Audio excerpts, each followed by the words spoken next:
Qanot qoqqan orzular. Hilola Hamdamova. Nusratjon ustozidan yosh hunarmand tanlovi haqida eshitdi-yu, halovatini yo'qotdi. Kimsan mashhur kulol Sobir otaning nabirasi bo'lsa-yu, tanlovda ishtirok etmasa, uyat bo'ladi-ya. U tanlovda qatnashadigan bo'ldi. Bobosi ikkovlari loy pishitishdi, hushtaklar yasab olovda quritishdi, rang berishdi. Tayyor hushtakchalarni avaylab qutiga, so'ng xaltaga solishdi. Birinchi soat tugagach, Nusratjon ustozi huzuriga oshiqdi. Shu payt uning oyoqlari chalishib ketdi. Gurs etib polga yiqildi. Qo'lidagi xaltasi ham nariroqqa borib tushdi. U ko'zini ochganida yuqori sinfda o'qiydigan Ahmad bezori tepasida tirjayib turardi. "Ko'zingga qarab yursang bo'lmaydimi?" dedi Ahmad. Nusratjon o'rnidan turdi-da, "Hushtaklarimni sindirib qo'yding", deya unga yopishdi. Ahmad hech narsaga tushunmay yelka qisdi va nari ketdi. Nusratjon xaltasini olib hovliga chiqdi. Ust-boshini ham qoqmasdan qutichani ochdi. Hushtakchalar sinib ketgan edi. Ularga qarab yig'lagisi keldi-yu, yig'lolmadi. "Nusratjon, tanlovda qatnashaman deb va'da berganding. Haligacha ishingni olib kelmading", dedi Ravshan aka quruq qo'l bilan xonaga xomush kirgan o'quvchisiga qarab. Nusratjon indamadi. Ishini biror o'rtog'i ko'rganida ham ustozini ishontirgan bo'lardi. Nusratjon bezori Ahmad deganlarning ustidan shikoyat qilmadi. Bo'lib o'tgan voqea haqida bobosiga ham indamadi.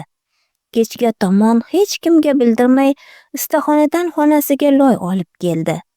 Hamma uyquga ketgach, ishga kirishdi. Loyni qo'li bilan rosa pishitdi.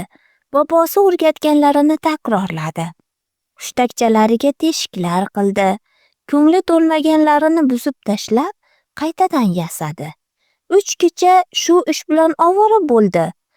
Qolgan loylarga savatcha shaklini berib, ichini olma, anor kabi mevalar bilan to'ldirdi. Yasagan ishlarini bobosining shogirdi pishirib bergach, yaxshilab taroshladi-da, bo'yadi.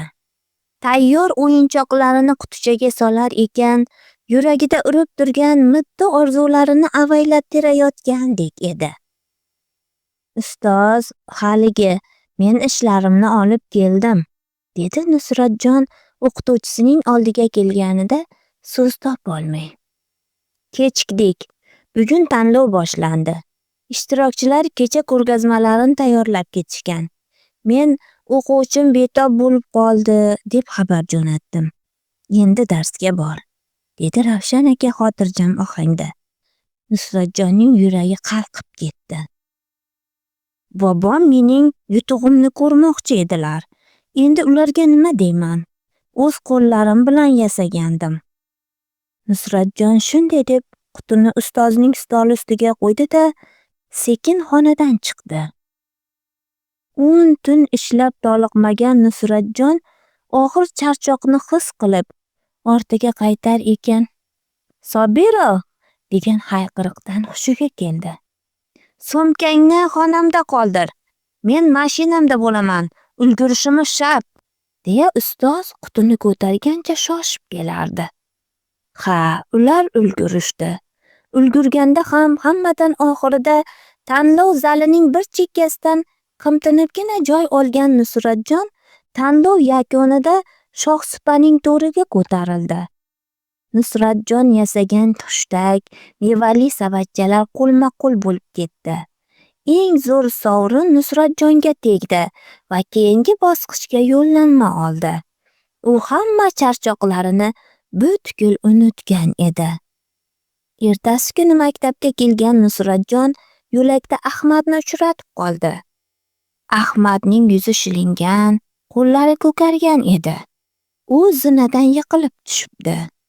Ahmad a'lo kayfiyatda kelayotgan Nusratjonni ko'rib, o'z qilmishidan uyaldi.